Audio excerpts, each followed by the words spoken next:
तारीख थी 5 जून 1998। गोवा के तट पर मछुआरे बबलू और उसका साथी रमेश अपनी नाव से मछली पकड़ रहे थे। अचानक समुद्र में कुछ बड़ा और लोहे जैसा तैरता दिखा। वो क्या है? रमेश ने दूरबीन से देखा और उसका चेहरा सफेद पड़ गया। बबलू, वो कोई जहाज है, पर वो तो पुराना, बहुत पुराना लगता है। महीनों से लापता नहीं, बल्कि सदियों से गायब जहाज अलमैयत, जिसे आखिरी बार 1917 में देखा गया था। उसकी कहानी पुरानी किताबों में एक रहस्य बन चुकी थी। कहा जाता था कि उस पर एक अरब जादूगर ने सवार होकर काले जादू से किसी प्राचीन आत्मा को बंद किया था। फिर वो जहाज कभी वापस नहीं आया, पर अब वो फिर से समुद्र में दिखाई दे रहा था।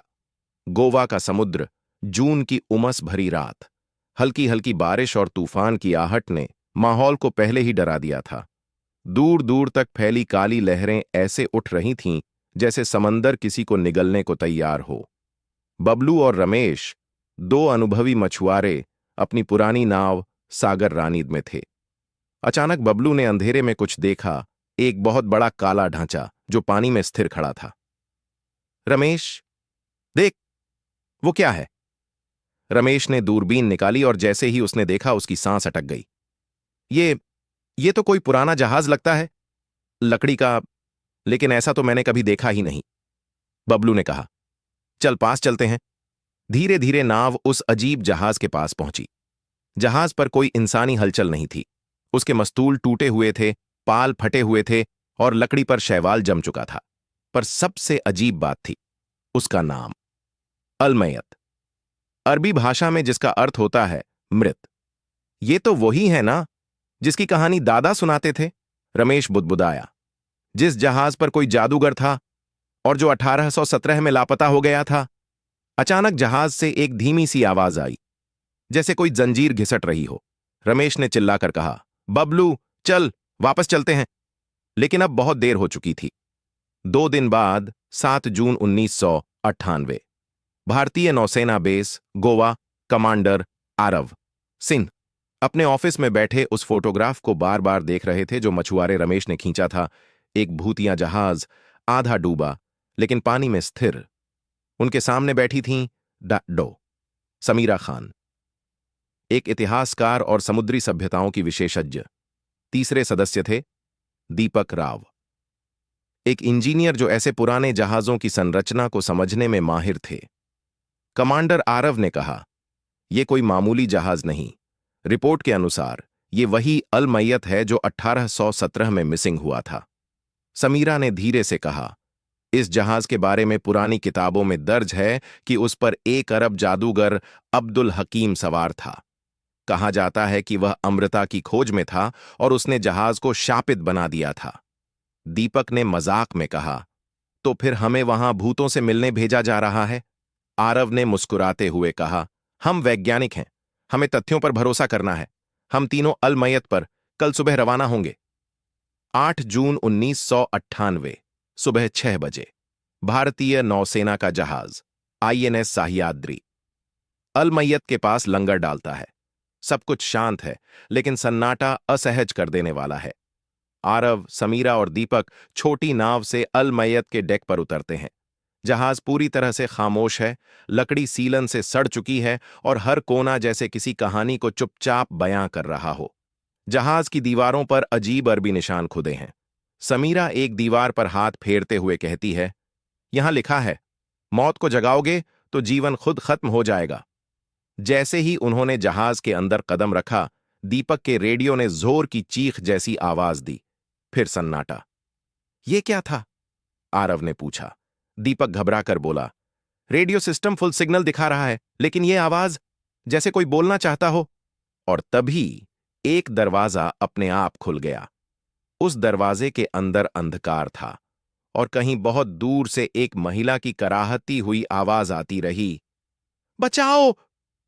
जहाज के भीतर जैसे ही वे उस खुले हुए दरवाजे से अंदर घुसे, चारों ओर घुप अंधेरा था। दीपक ने अपनी टॉर्च जलाई और दीवारों पर जमी काई से भरी लकड़ी की तहें चमक उठीं। कमांडर आरव ने हाथ में रिवॉल्वर कसकर पकड़ी, समीरा ने अपने नोट्स संभाले और दीपक ने अपने उपकरण। जैसे ही वे आगे बढ़े, एक पुराना झूला दिखाई दिया।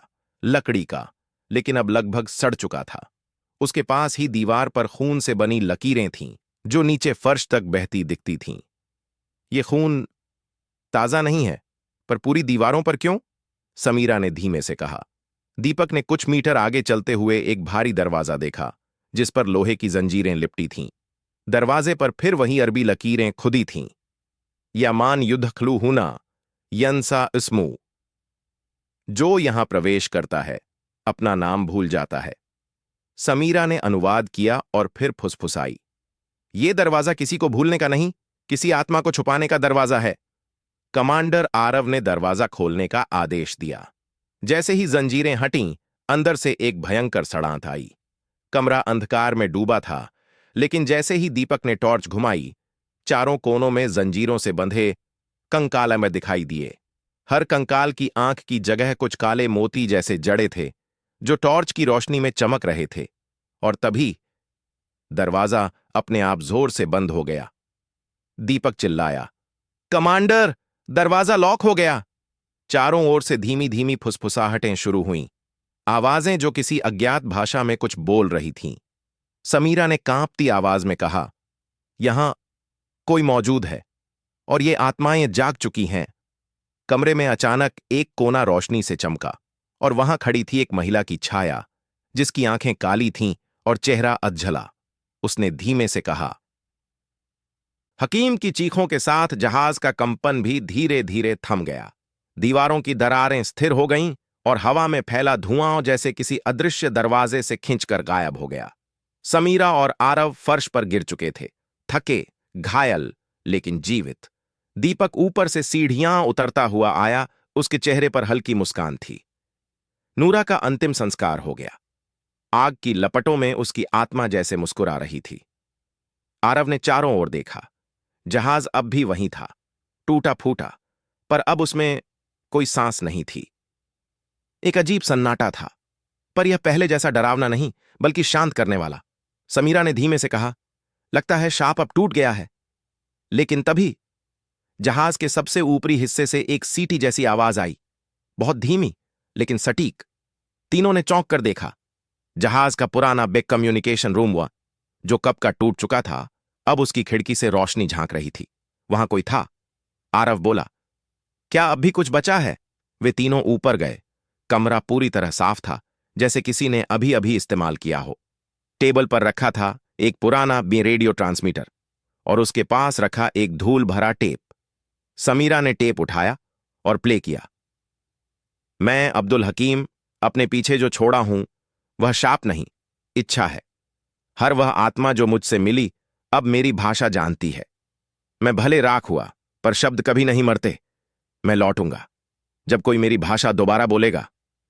टेप बंद हो गया। तीनों की सांसें थम गईं। दीपक फुसफुसाया, तो ये कहानी खत्म नहीं हुई, ये सिर्फ रुकी है। और तभी समीरा की आंखें एक किताब पर पड़ीं, वही किताब जिसमें क्लिमा ए मौत लिखा था, लेकिन अब उसका एक पन्ना और खुला था, जिस पर लिखा था अल तिफ्ल अल मुलऊन, शापित संतान। तीनों ने एक दूसरे की तरफ देखा। जहाज शांत था, लेकिन खतरा अब सिर्फ जहाज में नहीं, बाहर की दुनिया में भी आ चुका था। जहाज अब बंद हो चुका था। सरकारी दस्तावेजों में इसे खो गया जहाज घोषित कर दिया गया और टीम को वापस बुला लिया गया। लेकिन आरव, समीरा और दीपक जान चुके थे कि यह अंत नहीं है। कुछ हफ्ते बाद दिल्ली। समीरा अपने घर में बैठी थी, जहाज से लाई गई उस किताब को फिर से पलटते हुए। जब उसने अल तिफ्ल अल मुलऊन का पृष्ठ खोला, वहां एक रेखा चित्र था, एक बानी बच्चे का चेहरा, पर उसकी आंखें हकीम जैसी थीं, काली, चमकदार और निर्विकार। साथ ही लिखा था, जो हकीम की आत्मा को बुलाएगा वो खुद उसका वाहक बनेगा। उसी रात समीरा के घर के पास एक झुग्गी में आग लगी। अगली सुबह समाचार में लिखा था, एक बच्चा आग की लपटों से बिना जले अंधेरे में बैठा पाया गया। उसका नाम कोई नहीं जानता। समीरा को तुरंत एहसास हुआ, यह वही शापित संतान है। उसने दीपक और आरव को बुलाया। तीनों उस इलाके में पहुंचे जहां बच्चे को रखा गया था। वहां एक महिला उन्हें मिली जो उसे देख रही थी। वो बच्चा बोलता नहीं है, उसने कहा, लेकिन उसके आसपास चीजें अपने आप हिलती हैं, और जब वह गुस्से में आता है तो कमरे की लाइटें फट जाती हैं। बच्चा कोने में बैठा था। वह धीरे से समीरा की तरफ मुड़ा। उसकी आंखों में वो ही काली चमक थी। हकीम की आत्मा जैसे उसमें समा गई थी।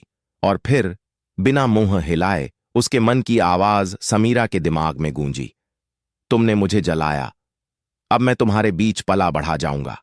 दीपक कांप उठा। ये तो हकीम का पुनर्जन्म है। आरव ने गंभीरता से कहा, हमें अब एक बच्चा नहीं, एक भविष्य का शैतान इन मिला है। समीरा, आरव और दीपक उस बच्चे के साथ कमरे में खड़े थे।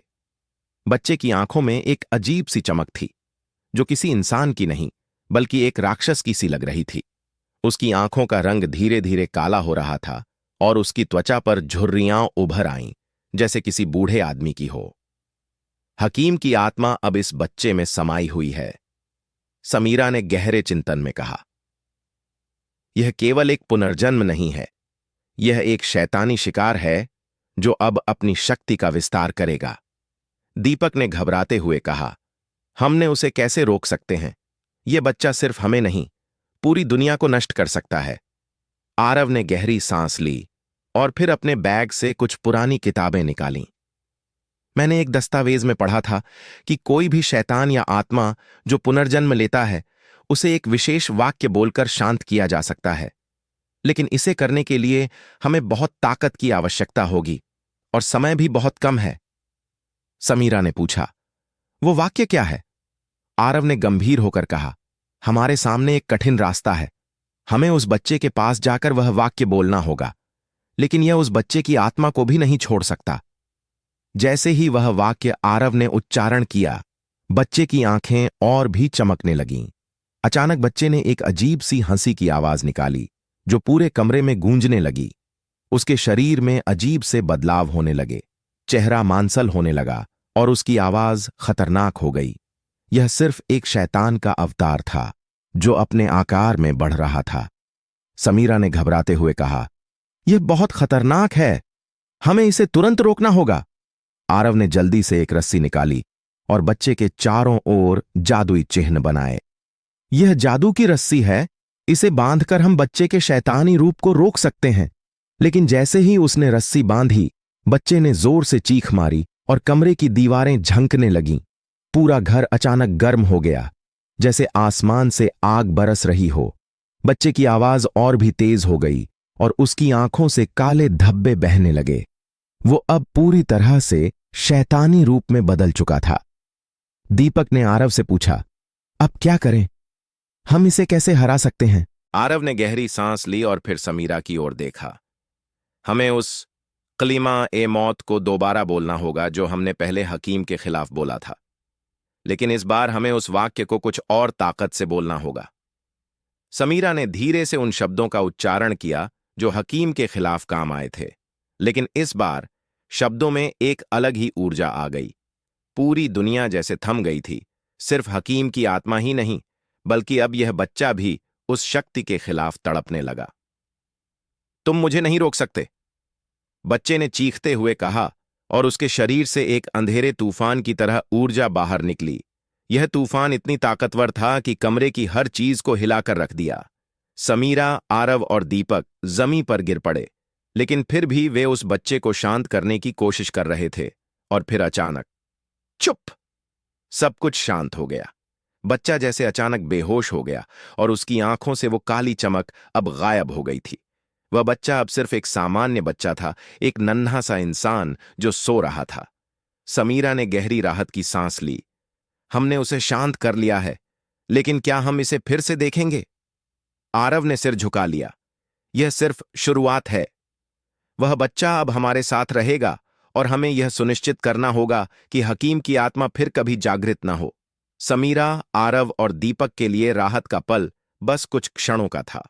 उस बच्चे की आंखों में जो काली चमक वापस आई थी, वह सबका पीछा नहीं छोड़ने वाली थी। वे जानते थे कि यह खेल अब भी खत्म नहीं हुआ था, बल्कि यह तो बस एक नया अध्याय था। कुछ महीनों बाद दिल्ली और समीरा अपने शोध में व्यस्त थी, जबकि आरव और दीपक उसे लगातार हकीम, और उसके शापित संतान के बारे में नई जानकारी देने की कोशिश कर रहे थे। लेकिन अब बच्चे का व्यवहार बहुत अजीब हो चुका था। वह कोई सामान्य बच्चा नहीं था। उसके शरीर से कभी-कभी अजीब लपटें निकलने लगतीं और कभी-कभी उसकी आंखें सख्त काले रंग में बदल जातीं। हालांकि वह किसी को कुछ बताता नहीं था, बस एक शांत और गहरे मन की स्थिति में रहता था। एक दिन समीरा ने बच्चे को देखा, जो अकेला खड़ा था और एक पुरानी किताब को उलट पलट रहा था। यह वही किताब थी जो उन्होंने हकीम के बारे में पढ़ी थी।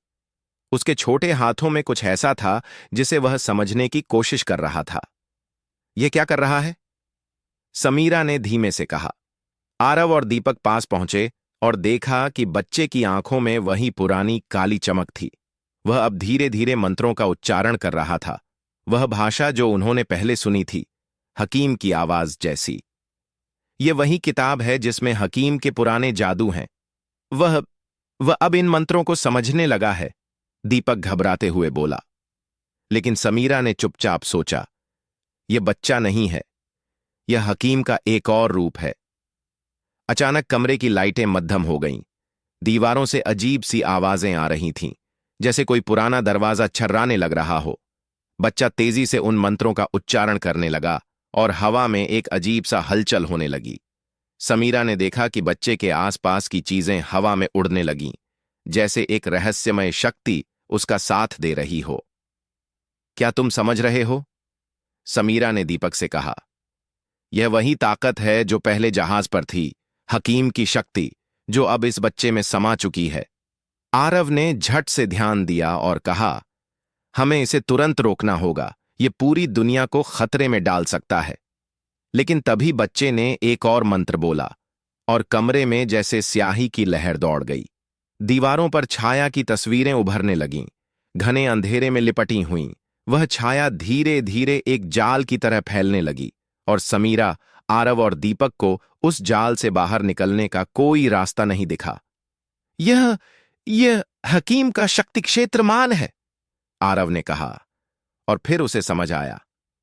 हकीम की आत्मा इस बच्चे के शरीर में फिर से जन्म लेने वाली है, और जब वह पूरी तरह से जाग जाएगा तो यह दुनिया को नष्ट कर देगा। समीरा ने तुरंत एक कदम आगे बढ़ाया और बच्चे को पकड़ने की कोशिश की, लेकिन जैसे ही उसने बच्चे के पास जाने की कोशिश की, उस पर एक अंधेरा जाल गिर गया जो उसे दूर फेंकता चला गया। दीपक और आरव भी कड़ी मेहनत करने लगे, लेकिन यह शक्ति उन्हें कमजोर कर रही थी। समीरा, आरव चिल्लाया, हमें अब भी उस कलिमा-ए मौत का इस्तेमाल करना होगा, लेकिन हमें यह वाक्य और अधिक ताकत से बोलना होगा। समीरा ने गहरी सांस ली और वही शब्द दोहराए जो उसने पहले हकीम को खत्म करने के लिए बोले थे। लेकिन इस बार उसके शब्दों में एक नई शक्ति थी, एक गहरी और अडिग मंशा थी। वही शब्द हवा में गूंजते हुए कमरे में फैलने लगे। ज़हार अल मौत फ इन्ना अल रूह तहतारिफ फा नर अल हक। जैसे ही यह मंत्र पूरी तरह से उच्चारित हुआ, बच्चे का शरीर भस्म होने लगा। लेकिन कुछ अजीब हुआ, उसके शरीर से एक गहरे धुएं की लहर उभरी और वह बनेक राक्षसी आकृति में बदलने लगा। अब यह केवल हकीम की शक्ति नहीं, बल्कि उसकी आत्मा पूरी तरह से पुनर्जन्म ले चुकी थी। समीरा, दीपक और आरव को यह समझ में आ गया, यह सिर्फ बच्चा नहीं, हकीम का शक्तिशाली रूप था। यह उनका सबसे बड़ा संघर्ष था, काले जादू से बचने और उस अंधेरे को खत्म करने का आखिरी प्रयास। कक्ष में अंधेरा इतना घना हो चुका था कि सांस लेना भी मुश्किल हो गया था। हकीम की आत्मा, जो अब बच्चे के रूप में प्रकट हो चुकी थी, हर एक पल में और भी शक्तिशाली होती जा रही थी। हवा में बिजली की चिंगारी जैसी लहरें दौड़ रही थीं और उस राक्षसी आकृति के चारों ओर एक भयंकर तूफान की तरह माहौल बन गया था। समीरा, दीपक और आरव अब केवल एक ही उद्देश्य पर केंद्रित थे, हकीम की आत्मा को पूरी तरह से नष्ट करना। यह अब कोई बच्चा नहीं है। समीरा ने गहरी सांस ली। यह हकीम का एक शैतानी रूप है और हमें इसे रोकने के लिए अपनी सारी ताकत का इस्तेमाल करना हो। आरव ने अपनी आंखों में तात्कालिक नजर डाली। हमारे पास एक और तरीका है। यह तरीका खतरे से भी ज्यादा खतरनाक है, लेकिन अगर हम इसे सही तरीके से नहीं करते तो हकीम की आत्मा हमेशा हमारे आसपास रहेगी। दीपक ने घबराते हुए कहा, हम जो भी करें, हमें इसे खत्म करना होगा, वरना यह शाप पूरी दुनिया में फैल जाएगा। समीरा ने एक पुरानी किताब को खोला जो उन्होंने पहले जहाज से लाई थी। उसमें एक विशेष मंत्र था जिसे ज़हार अल मौत के विपरीत एक अंतिम प्रतिकार के रूप में बोला जा सकता था। वह मंत्र हकीम की आत्मा को नष्ट करने की क्षमता रखता था, लेकिन इसके लिए उन्हें बहुत अधिक मानसिक शक्ति की आवश्यकता थी। तुम दोनों तैयार हो? समीरा ने दीपक और आरव से पूछा। दीपक ने सिर झुका लिया और आरव ने हिम्मत से कहा, हम एक साथ हैं, हम इसे हराएंगे। वे सभी एक घेरे में खड़े हो गए और समीरा ने कलिमा-ए-मौताज के उलटे मंत्र का उच्चारण करना शुरू किया। जैसे ही मंत्र शब्दों के रूप में निकले, बच्चे की शैतानी आकृति और भी विकृत होती जा रही थी। हकीम की आत्मा अब पूरी तरह से उस रूप में समाई हुई थी जो धनशक्ति और अंधकार से भरा हुआ था। तुम मुझे नहीं रोक सकते। हकीम की आवाज गूंज उठी और उसका शरीर पूरी तरह से लपट्टों में घिर गया। दीवारें अब पूरी तरह से कड़कने लगीं, जैसे जमीन को उसके वजन से कुचलने की कोशिश कर रही हो। लेकिन समीरा ने एक और मंत्र उच्चारित किया जो हकीम की शक्ति को निष्क्रिय करता। उसकी आवाज अब और अधिक तेज हो गई। ज़हार अल मौत व अन्ना फतीर अल साहबा। यह शब्द हवा में घूमे और हकीम की राक्षसी आकृति में फूट पड़े। उसकी आत्मा अब किसी अजीब सी ऊर्जा में समाई हुई थी, एक ऊर्जा जो राक्षस के रूप में थी लेकिन अब कमजोर हो रही थी। दीपक और आरव ने एक साथ ध्यान लगाया और अपने हाथों से एक जादुई चिन्ह खींचा। जैसे ही उन्होंने यह चिन्ह पूरा किया, हकीम की आत्मा पूरी तरह से उसकी काले धुएं की रूप में बिखरने लगी। अब कोई शेष नहीं था, बस अंधकार और शांति थी। समीरा ने आंखें बंद की और पूरी दुनिया को एक पल के लिए शांति में समाहित होते देखा। तभी अचानक कमरे की हवा एक बार फिर से शांत हो गई। हकीम की शक्ति अब पूरी तरह से नष्ट हो चुकी थी और कमरे में केवल एक हल्की सी रोशनी थी। बच्चा अब पूरी तरह से सामान्य हो चुका था। उसकी आंखों में वो काली चमक पूरी तरह से गायब हो चुकी थी। उसने एक गहरी सांस ली और फिर समीरा के पास आकर कहा, धन्यवाद। समीरा ने मुस्कुराते हुए कहा, अब तुम सुरक्षित हो। लेकिन जब वे बच्चे को लेकर बाहर आए तो उन्हें महसूस हुआ कि खतरा अभी खत्म नहीं हुआ था। यह दुनिया अब एक नई शुरुआत के लिए तैयार हो रही थी। कभी वह जहाज, कभी हकीम की आत्मा और कभी उस शापित बच्चे का भय। अब यह सब समाप्त हो चुका था। लेकिन समीरा, आरव और दीपक के मन में एक अजीब सी बेचैनी बनी हुई थी। वे जानते थे कि यह अंत नहीं, बल्कि एक नई शुरुआत थी। वह डर जो कभी उस शापित जहाज से शुरू हुआ था, अब एक नई शक्ल में सामने आ सकता था। कुछ हफ्ते बाद दिल्ली। समीरा अपने कमरे में बैठी थी और हकीम के बारे में अपनी अंतिम रिपोर्ट लिख रही थी। उसने सोचा कि यह रहस्य अब खत्म हो चुका है, लेकिन वह जानती थी कि एक और अंधेरे की छाया छुपी हुई है जो किसी वक्त फिर से सामने आ सकती है। आरव और दीपक ने उसे एक रिपोर्ट दी। वह रिपोर्ट हकीम के बारे में थी, लेकिन अब इसमें कुछ और था। रिपोर्ट में यह लिखा था कि हकीम का शाप अभी पूरी तरह से नष्ट नहीं हुआ था। उसके अस्तित्व के कुछ अंश अब भी मौजूद थे और वह कहीं न कहीं गहरे अंधकार में छिपे हुए थे। यह ऐसा क्यों हो रहा है? समीरा ने रिपोर्ट को ध्यान से पढ़ते हुए कहा, क्या हम कुछ मिस कर रहे हैं? दीपक ने चिंतित होकर कहा, हमने हकीम की आत्मा को नष्ट कर दिया था, लेकिन उसकी शक्ति वह हमेशा के लिए नष्ट नहीं हो सकती। उसका अस्तित्व अब कहीं और फैल चुका है। आरव ने गंभीरता से कहा, हकीम की शक्ति अब एक नई दिशा में जा रही है।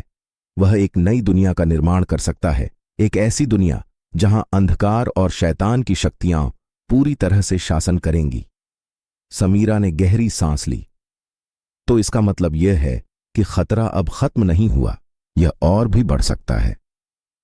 आरव ने नजरें मिलाते हुए कहा, हकीम की आत्मा ने अपना एक नया रूप लिया है और वह हमें एक नई चुनौती देगा, एक ऐसी चुनौती जो इस बार हमें और भी गहरी ताकत से लड़ने के लिए मजबूर करेगी। समीरा ने रिपोर्ट को फिर से देखा और एक नया निर्णय लिया। हमें अब और भी बड़े उपायों की आवश्यकता होगी। हम अकेले नहीं जीत सकते। हमें उन लोगों से मदद लेनी होगी जो इस तरह के अंधेरे और शापित शक्तियों का सामना कर चुके हैं। दीपक ने सिर झुकाया। और फिर हमें एक अंतिम लड़ाई के लिए तैयार रहना होगा, जहां हमारी मानसिक और शारीरिक दोनों ताकतें परखा जाएंगी। कुछ समय बाद एक गुप्त स्थान। समीरा, आरव और दीपक, साथ ही साथ कुछ विशेषज्ञ और प्राचीन जादूगरों की टीम ने एक गुप्त स्थान पर अपनी तैयारी शुरू की। उनका लक्ष्य एक ऐसी ताकत का मुकाबला करना था जो हकीम की शक्ति से भी अधिक डरावनी हो सकती थी। यह ताकत अब केवल जादू और मंत्रों तक सीमित नहीं थी, यह दुनिया की वास्तविकता को भी प्रभावित कर सकती थी। यह वही जगह है जहां हकीम ने अपनी शक्ति को पहली बार महसूस किया था। यह जगह अब हमारी आखिरी लड़ाई का मैदान बनेगी, समीरा ने कहा। उसकी आवाज में आत्मविश्वास था, लेकिन दिल में एक डर भी था। उन्होंने कलिमा ए मौत मलन के मंत्रों को दोबारा पढ़ा और फिर एक नया जादू तैयार किया जो हकीम की आत्मा को पूरी तरह से नष्ट कर सके। लेकिन इस बार उन्हें शर्त यह थी कि यह जादू उनके अस्तित्व को भी समाप्त कर सकता था। आरव ने गहरी सांस ली। अगर हम सफल होते हैं तो हम एक नई दुनिया का निर्माण कर सकते हैं, लेकिन अगर हम असफल होते हैं। उसकी आवाज धीमी हो गई। तो हकीम की शक्ति पूरी दुनिया को अपनी गिरफ्त में ले लेगी। यह वह पल था जिसे किसी ने भी कभी नहीं चाहा था। समीरा, आरव, दीपक और उनकी टीम के सामने अब केवल एक ही रास्ता था, हकीम की शक्ति को हमेशा के लिए नष्ट कर देना। लेकिन यह लड़ाई आसान नहीं थी। उन्होंने कई दिनों तक तैयारी की थी, लेकिन अब उन्हें यह पता था कि यह एक ऐसी चुनौती होगी जो उनकी पूरी ताकत और समझ का परीक्षण करेगी। गुप्त स्थान, रात का समय। समीरा ने अपनी आंखें बंद कीं और गहरी सांस ली। चारों ओर अंधकार था, लेकिन उस अंधेरे में एक नई शक्ति का संचार हो रहा था। समीरा ने महसूस किया कि हकीम की आत्मा अब उन सब के भीतर समाई हुई थी। यह सिर्फ भूतिया शक्ल में नहीं थी, बल्कि यह एक नई भयानक शक्ति का रूप बन चुकी थी, जो अब स्वयं को ही पूरी तरह से नियंत्रित कर रही थी। हकीम अब हमारे साथ है, समीरा ने धीमे से कहा। उसकी आवाज में एक दृढ़ निश्चय था। लेकिन हमें इसे नष्ट करने के लिए अपनी पूरी ताकत लगानी होगी, आरव ने नजरें मिलाते हुए कहा। हमने जितनी भी लड़ाई लड़ी, हर बार हमें महसूस हुआ कि यह अंधकार कभी भी दूर नहीं जाएगा, लेकिन अब हम इसे खत्म कर सकते हैं। यह हमारी अंतिम कोशिश है, दीपक ने गंभीर स्वर में कहा। यह सिर्फ एक युद्ध नहीं है, यह एक परीक्षा है, हमारे हौसले की और हमारी शक्तियों की। उन्होंने आहिस्ता आहिस्ता अपनी तैयारी पूरी की। समीरा ने उस अंतिम जादू को पढ़ना शुरू किया जो हकीम की आत्मा को पूरी तरह से खत्म कर सकता था। वह मंत्र अब और भी शक्तिशाली हो चुका था, क्योंकि इसे बोलते वक्त हर शब्द के साथ एक नई ऊर्जा का संचार हो रहा था। यह जादू हकीम की आत्मा को नष्ट करने का एक अंतिम उपाय था, लेकिन इसे करने के लिए उन्हें अपनी जान भी जोखिम में डालनी पड़ सकती थी। आखिरकार यह समय आ गया है, समीरा ने कहा। उसकी आंखों में एक अडिग साहस था। हकीम की शक्ति अब हमारे सामने है और हम उसे नष्ट करेंगे। जैसे ही समीरा ने मंत्रों का उच्चारण किया, चारों ओर गहरी चुप्पी हो गई। अचानक हवा में एक अजीब सी हलचल शुरू हो गई और उसके बाद एक भयंकर तूफान सा वातावरण बन गया। हकीम की आत्मा अब पूरी तरह से सामने आ चुकी थी और उसने अपने शरीर को एक राक्षसी रूप में बदल लिया। उसकी आंखें चमक रही थीं और उसके आसपास एक अंधेरे तूफान था। तुम मुझे कैसे नष्ट कर सकते हो? हकीम की आवाज गूंज उठी और उसकी राक्षसी आकृति पूरी जगह में फैल गई।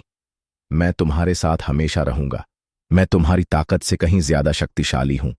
लेकिन समीरा ने बिना डरे कहा, तुम्हारी शक्ति अब समाप्त होने वाली है। यह वह समय है जब हम तुम्हें हमेशा के लिए खत्म कर देंगे। दीपक और आरव ने अपने हाथों से एक विशेष चिन्ह खींचा और समीरा ने अपनी पूरी शक्ति के साथ मंत्र का उच्चारण जारी रखा। चारों ओर की हवा अचानक तीव्र हो गई। हकीम की आत्मा ने जोरदार चिल्लाते हुए अपना रूप बदल लिया, लेकिन समीरा ने पूरी ताकत से अपना मंत्र पढ़ना जारी रखा। वह शब्द अब हवा में पूरी तरह से फैल गए, जैसे एक बड़ी शक्ति की लहर। अब तुम खत्म हो गए। समीरा ने अंतिम बार वह मंत्र उच्चारण किया और हकीम की आत्मा पूरी तरह से टूट गई। उसकी राक्षसी आकृति का रूप अब गायब हो गया और उसका अस्तित्व जैसे हवा में विलीन हो गया। समीरा, आरव और दीपक जमीन पर गिर पड़े, थके हुए लेकिन पूरी तरह से राहत महसूस कर रहे थे। हकीम की शक्ति अब नष्ट हो चुकी थी और वह अंधकार हमेशा के लिए गायब हो गया था। हमने यह किया, दीपक ने धीरे से कहा। हमने इसे खत्म कर दिया। आरव ने गहरी सांस ली। यह लड़ाई खत्म हो चुकी है, लेकिन हम जानते हैं कि हमें हमेशा सतर्क रहना होगा। अंधकार कभी भी वापस आ सकता है। समीरा ने सिर झुका लिया और कहा, आज हमने केवल एक विजय हासिल की है, लेकिन हमें याद रखना होगा कि इस दुनिया में और भी अंधेरे हैं और हमें हमेशा उनके खिलाफ खड़ा रहना होगा। हकीम की शक्ति का अंत हो चुका था, लेकिन समीरा, आरव और दीपक के दिलों में अब भी एक हल्की सी घबराहट थी। वे जानते थे कि यह अंधकार और शाप की लड़ाई एक बड़े इतिहास का हिस्सा रही थी, लेकिन अब वे एक नई सुबह का स्वागत कर रहे थे, एक नई दुनिया की शुरुआत जहां उनका सामना नए खतरों से हो सकता था। समीरा ने गहरी सांस ली और कहा, हकीम की शक्ति नष्ट हो चुकी है, लेकिन हमें यह नहीं भूलना चाहिए कि जो हम देख रहे हैं वह सिर्फ एक हिस्सा था। अंधकार और भी गहरे में छुपा हो सकता है। हमें हमेशा तैयार रहना होगा। आरव ने उसके शब्दों से सहमति जताई। यह लड़ाई खत्म हो चुकी है, लेकिन यह सब सिर्फ एक शुरुआत थी। हम अब एक नई दुनिया की ओर बढ़ रहे हैं, लेकिन उस दुनिया में बुराई कभी भी पनप सकती है। दीपक ने धीरे से कहा, हमने जितनी भी लड़ाई लड़ी वह हमें सिखाती है कि हर अंधकार के बाद एक नई सुबह आती है। हम कभी भी इस काले साए को पूरी तरह से नष्ट नहीं कर सकते, लेकिन हम उसे नियंत्रित कर सकते हैं। समीरा ने उसकी बात पर ध्यान दिया और फिर अपने सामने फैले हुए आकाश को देखा। सूरज धीरे धीरे अपनी किरणों से धरती को रोशन कर रहा था। यह एक नई सुबह थी, लेकिन वह जानती थी कि इस सुबह की रोशनी के पीछे अभी भी कई छिपे हुए खतरों की परछाइयां हो सकती हैं। यह समय हमारी शांति का नहीं है, समीरा ने कहा। यह समय हमारी सतर्कता का है। हमें हमेशा तैयार रहना होगा, क्योंकि अंधकार कभी भी लौट सकता है। आरव और दीपक ने सिर झुकाया। अब वे पूरी तरह से समझ चुके थे कि यह लड़ाई किसी एक व्यक्ति या एक शक्ति के खिलाफ नहीं थी, यह पूरी दुनिया के खिलाफ थी, और इस लड़ाई को जीतने के लिए उन्हें हमेशा एकजुट रहना होगा। समय के साथ समीरा और उसकी टीम ने हकीम के बारे में अपनी रिपोर्ट पूरी की और उसे दुनिया भर के शोधकर्ताओं और विशेषज्ञों के साथ साझा किया। उन्होंने अपनी पूरी जानकारी को सुरक्षित रखने के लिए एक गुप्त समूह का गठन किया, ताकि भविष्य में कोई भी उस शक्ति से निपट सके जो हकीम जैसी शापित आत्माओं से उत्पन्न हो सकती थी। लेकिन समीरा, आरव और दीपक के लिए यह सिर्फ एक शुरुआत थी। उनकी यात्रा अब भी समाप्त नहीं हुई थी। उन्होंने अपने अनुभवों से सीखा था कि अंधकार कभी पूरी तरह से खत्म नहीं होता। यह किसी भी रूप में वापस आ सकता था और वे तैयार थे, हर समय, हर जगह अंधकार के खिलाफ लड़ने के लिए। उनकी आंखों में एक नई उम्मीद थी। उनका दिल अब भी यह जानता था कि अंधकार केवल एक चुनौती नहीं था, बल्कि यह एक कठिन पाठ था जो उन्हें दुनिया की सच्चाई और रहस्यों से रूबरू कराता था। और जब तक यह दुनिया रहेगी, तब तक उनकी लड़ाई भी जारी रहेगी। समीरा ने अपनी आंखें फिर से बंद कीं और सूरज की पहली किरण को महसूस किया, जो उसकी आत्मा में शांति और शक्ति का संचार कर रही थी। यह एक नई सुबह थी, और इस नई सुबह में वे अंधकार से लड़ने के लिए हमेशा तैयार रहेंगे। देखने के लिए धन्यवाद। अगर आपको यह वीडियो पसंद आया तो लाइक करें और सब्सक्राइब बटन दबाएं, ताकि ऐसे और वीडियो देख सकें। नीचे कमेंट में अपनी राय या अगले वीडियो के लिए सुझाव दें। डिस्क्रिप्शन में लिंक्स चेक करें। अगले वीडियो में मिलते हैं।